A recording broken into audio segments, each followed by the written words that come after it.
What is up, y'all? As you can see by the title to the video, had my first big disaster in the fish room. I won't give it away, but it's been going on since my last video. The last video that I did for you guys was on my swordtail tank, and I had a disaster.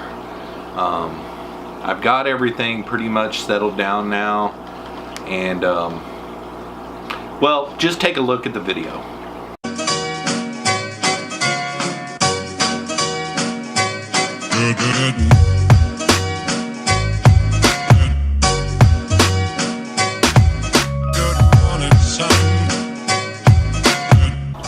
The last time I showed you guys this tank, we had a bunch of swordtails in it. We had a big bunch of moss, and we had probably 30 swordtails in it. But if you notice in the last video that I showed, I was showing off 3 new male swordtails that I had purchased, and I zoomed in on one of them, and after watching the footage back, he had the beginnings of some kind of bacterial infection. If you look real close on his tail fin, and it slowly but surely spread to all the fish in the tank. And I did like a week's worth of daily water changes. I medicated the water time and time again. I medicated it with ick. I medicated it with antibacterial stuff, everything. And my biggest mistake in all of this is I did not quarantine those 3 fish. I had a quarantine tank set up at the time, but I trusted it and I just put them straight in. Now, on a positive note, I did save 4 of the swordtails. What I learned in all of this is to medicate fish, you try not to do it in a 55 gallon. Move them into a smaller tank and the medication will work better. I don't know why, but it does. So I'll show you those 4 that I saved here in a bit. But this is day 2 of nuking the tank. I poured a whole gallon of bleach in there. Took out all my biological media. Poured a whole gallon of bleach in. And tomorrow I am going to drain every last drop of water out.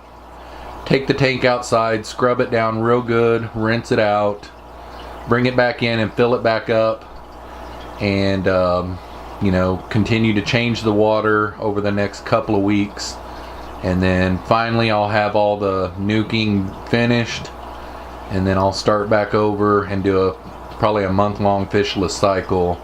But I felt that it was such a strong disease, and I don't even know what it was, that I really, you know, I did a lot of research, and I thought that the only thing I could really do is nuke the tank and start all over. Now, over here to the right of this tank, since the last time we talked, I have set up a couple of the 30-gallon tanks that I bought on Craigslist. The top one, I brought my crawdads up top and brought them upstairs, and they seem to be doing pretty good. I've done 1 water change. I've had them going in there for a week. I got a bunch of duckweed up there. I've got it set to where they can climb all the way to the top and get on the very top, and then I've got all their hides in here. All I'm running is a sponge filter, and I'm not running the water all the way to the top so that they can't get out, because, you know, crayfish are escape artists. And then I've got just a lamp with a 40-watt bulb on the top. They don't require a lot of light, but you can see this big crawdad over here hanging out. And then I got a couple inside their hides there. So hopefully by the spring I can have some baby crayfish, and all is well. But here's the 4 swordtails that I saved. Ended up saving 2 red liratails and 2 white liratails. Really nice male and female red. And I pulled them out early in the game, and the 2 white ones I pulled out pretty late in the game. But I'm just going with a bare bottom on this tank, and then I did, of course, save all of my Christmas Java moss. But what I did for this stand for these two tanks, it ended up turning out pretty good. I did one of the Quarry from Aquarium Co-op stands, and the bricks ended up costing me like 50 cents each, and then the lumber was only like 10 bucks altogether. And yeah, I really like it. It turned out pretty good. So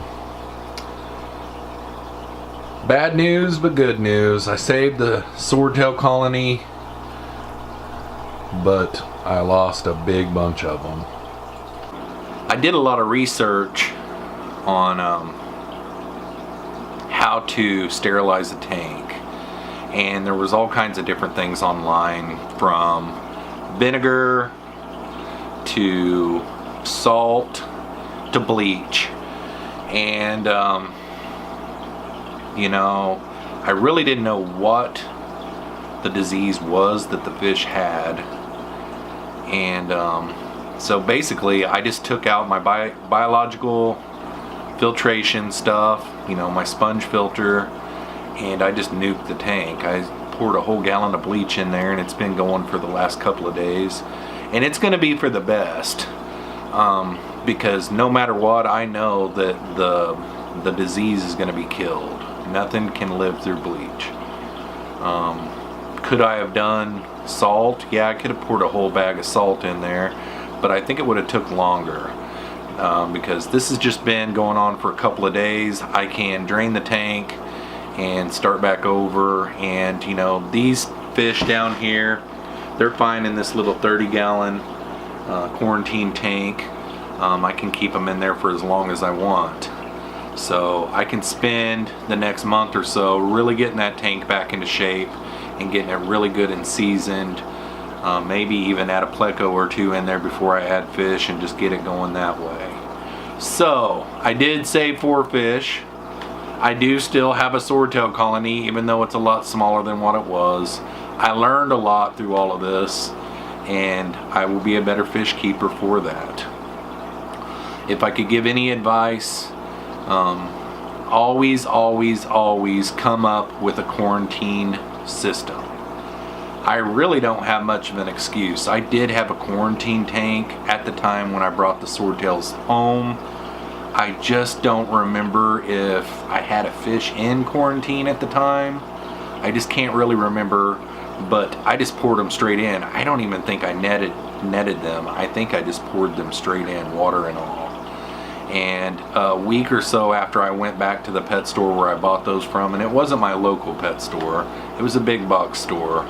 But long story short, a week or so after, I went back and there was more fish that were exhibiting the same symptoms. So I think they got a problem in their sump there, and you know, I just won't do it. I order fish online all the time, and LR Brett's Aquatics turned me onto this stuff.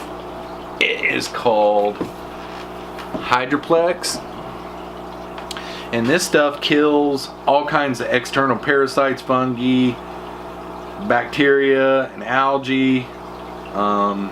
It's good for marine and tropical fish and goldfish and koi, and it's a dip. It's a livestock dip. You can do your plants, you can do your shrimp, you can do your snails, anything. So basically what you do is you acclimate your fish. You basically do the same thing that you normally do. You just float the bag, acclimate them, and then after you get done acclimating them, you pour them into a quart with an ounce of this stuff, of the water that you're going to be putting them in, and make sure and put a lid on the little container, whatever you're doing, because I did have one jump out the other night. And you know, just let them set in there for 10 minutes. After the 10 minutes, net them, put them in the tank you're putting them in, and supposedly it kills everything. I know it's better than not doing a quarantine at all. Right now, all of my quarantine tanks are full. I did get some fish in the fish room today. I got multiple fish in the fish room today, actually.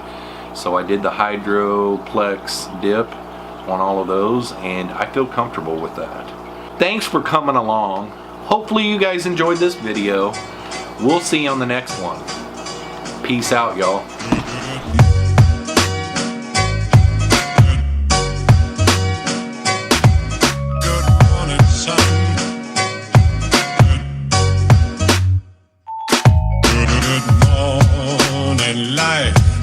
Good morning, sun. How are you? Skies above. Gee, it's great to be alive and love.